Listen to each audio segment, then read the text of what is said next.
What is up, guys? This is Banxsi here for my first tutorial on this new channel of mine. Now I'm starting off with a basic tutorial of how to put text on to a image so it looks like it's on the floor. This is quite basic, and once you've learnt it, it's quite easy. So you may use this to put on to an image you may have, or even use it for tracking in Buju or stuff like that. So what you don't want to do first, you want to get an image, and then once you've got that image, you want to double click here in materials. Once it's created material, you want to double click on that, and where it says color, go over to texture and go load image. You then want to pick an image. For me, I'm just going to pick this landscape. You then click yes when it orders you to. You then just close that. Now to get the image onto the background so you will be able to see it, you go over to this light symbol here, click down on it, not like that though, hold down on it and go down to background, and then you just want to drag your material over to the background, and as you can see it appears on the background.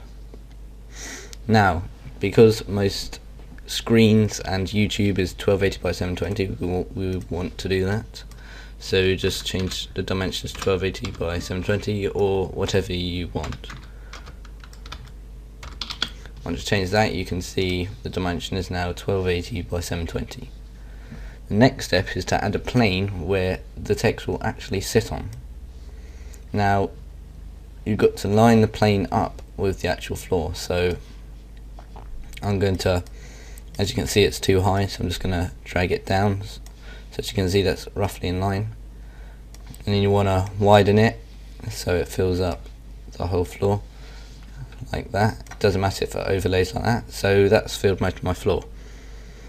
Now what I recommend doing at this point, and it really helps, is making a camera keyframe.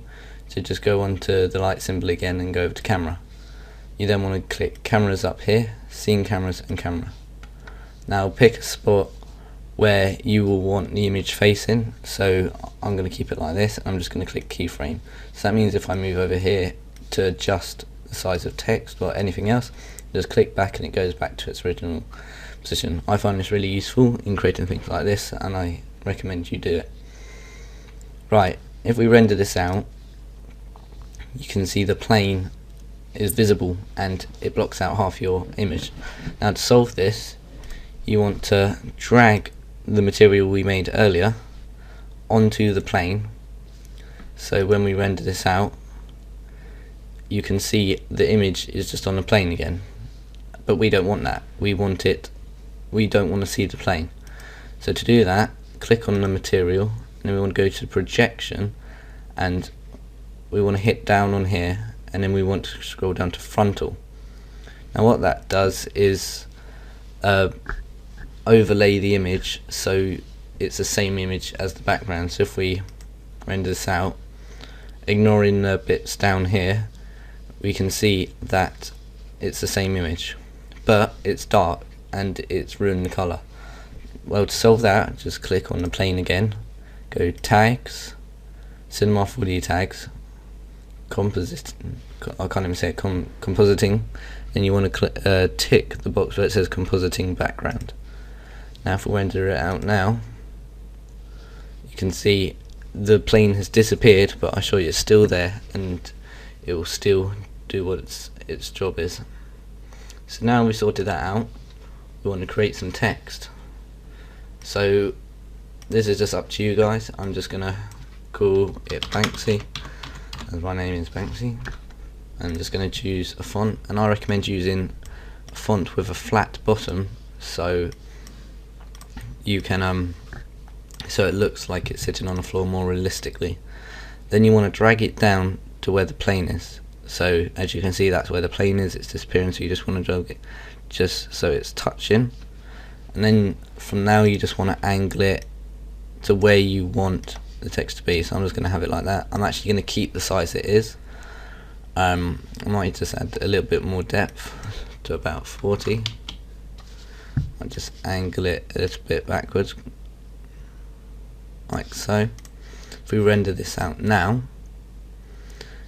it looks like it's on the grass, but then again it doesn't really look realistically on the grass. Now to solve this is very simple step, just going on the light symbol, just clicking on the light so it creates light. Now what we want to do, we want to drag the light into a position that we want. So most of the words are illuminated with it. You can drag this to any position, and then now we're going to create some shadows. So we want to click on the light, go onto shadow, and then click down and choose shadows map soft. What this does, it creates some nice shadows. So if we render this out now it looks like it's on the grass.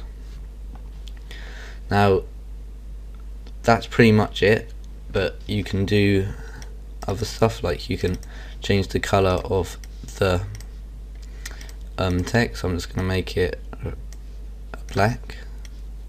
So if we render this out, it's black and everything's reflected in it, but you can make it any color you like. And when you render it out, I recommend using anti-aliasing and put it to best, because it's only going to be an image if that's what you're doing, and I recommend putting global illumination on just to get the best effect and so it actually looks like it's right on the screen. Well, that is all guys, that was a quick tutorial. I will be doing more of these, and please like and rate, and yeah, thanks.